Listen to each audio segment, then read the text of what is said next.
friends, welcome to another episode of Learn with Me Nurses. Today we will discuss another gastrointestinal disorder, hepatitis B.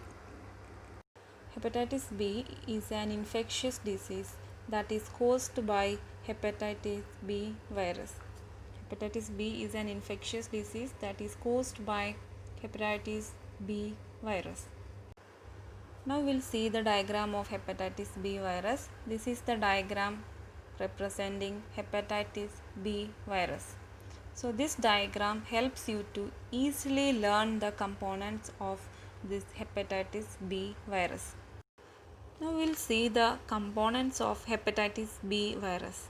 The components of hepatitis B virus, this is the hepatitis B surface antigen that is seen outside layer, hepatitis B E antigen. This is the hepatitis B core antigen. C is representing core, and this is the DNA polymerase, and this is the hepatitis B virus DNA. This is the DNA of this hepatitis B virus. So here I am drawing another diagram just to make you understand what is happening in this infectious disease hepatitis B virus. So this hepatitis B virus will enters into our body and it reaches our healthy liver. I am using this color just for your reference and for easy understanding. So this hepatitis B is mainly carried to our body through blood and body fluids. So the main risk factors are blood transfusion,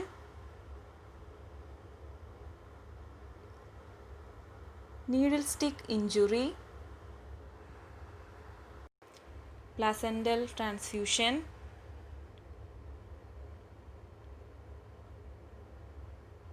breastfeeding,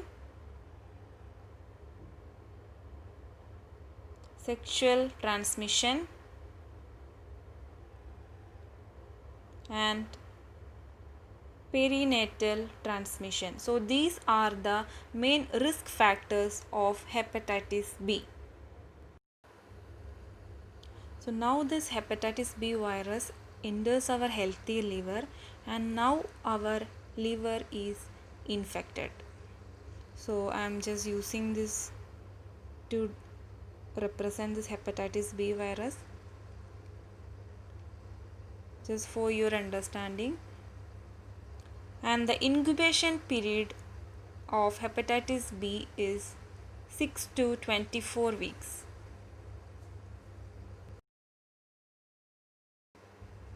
Now we'll see the symptoms of hepatitis B. So if this hepatitis B virus enters into a human body, what are the symptoms? The first one is fever, headache, vomiting, jaundice,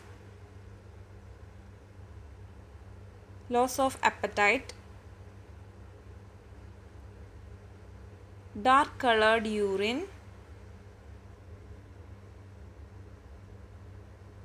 and nausea.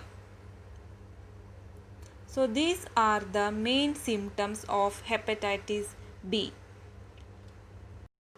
Now we'll see the diagnosis of hepatitis B.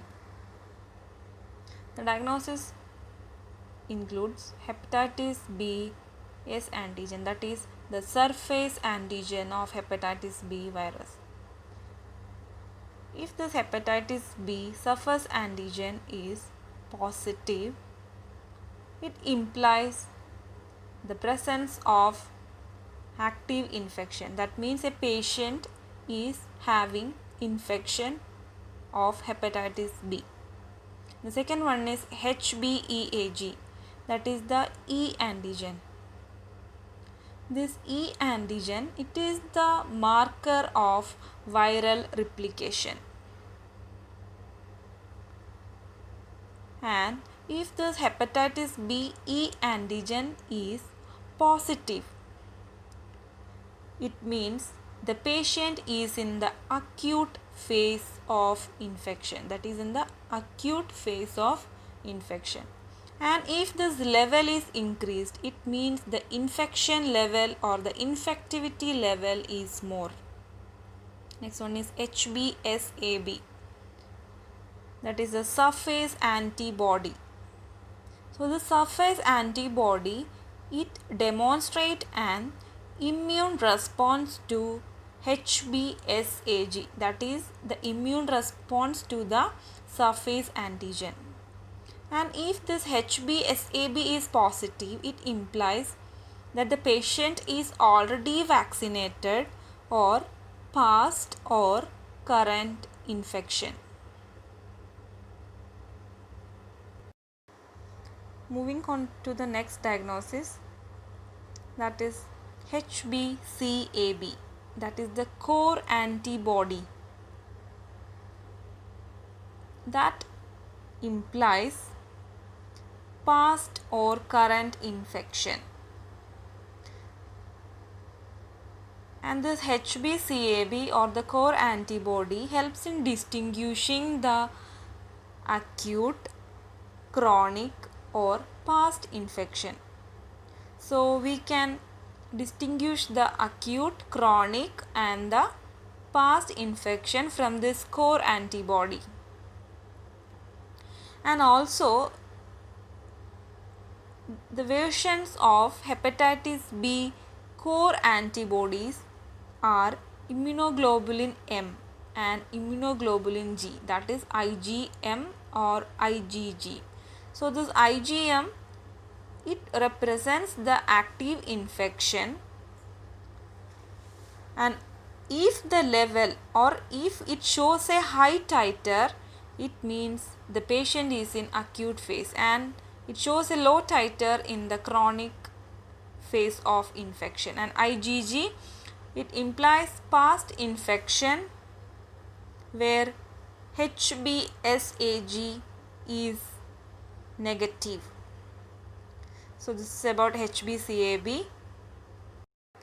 The next one is hepatitis B virus DNA, that is HBV DNA. It is the direct count of the viral load. So this HBV DNA is the direct count of the viral load.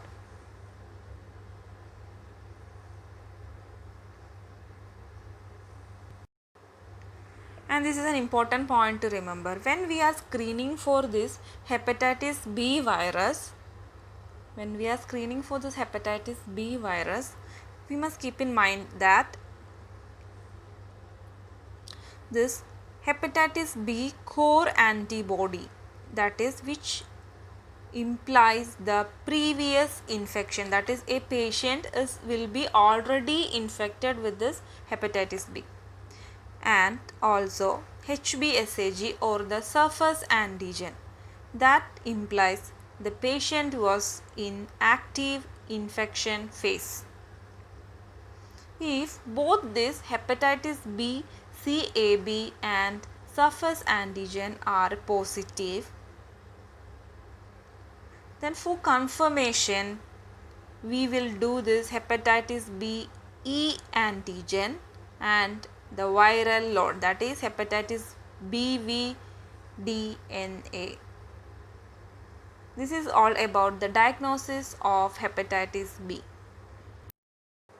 Now we will see the complications of hepatitis B virus. The main complications are cirrhosis of liver,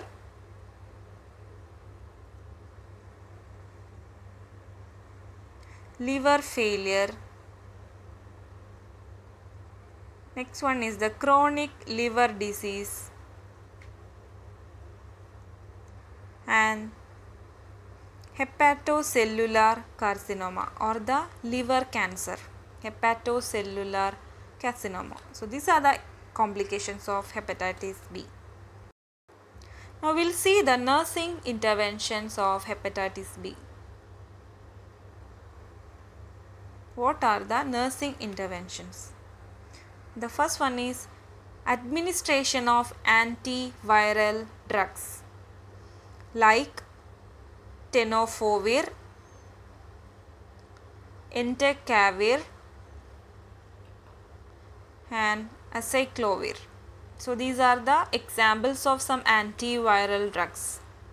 And also the patient is not advised to take acetaminophen or alcohol as it may cause damage to the liver. And then low protein, low fat diet. And also the patient must maintain a hydration status. Moving on to the preventive measures of hepatitis B. The first and foremost preventive measure is hand washing or hand hygiene. Next one is vaccination or immunization and proper screening of blood. And the last one is implement needle stick injury precautions. In all hospitals, we need to implement a needle stick injury precautions. This is all about hepatitis B.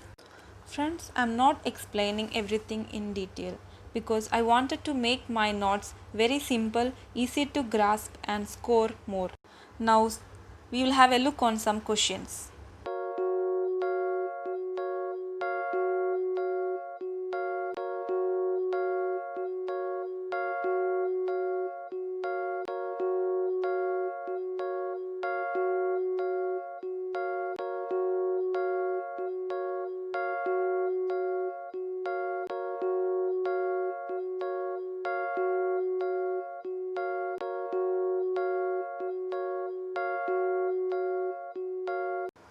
Thank you for watching my video. If you like my video, please like, share and subscribe and feel free to comment.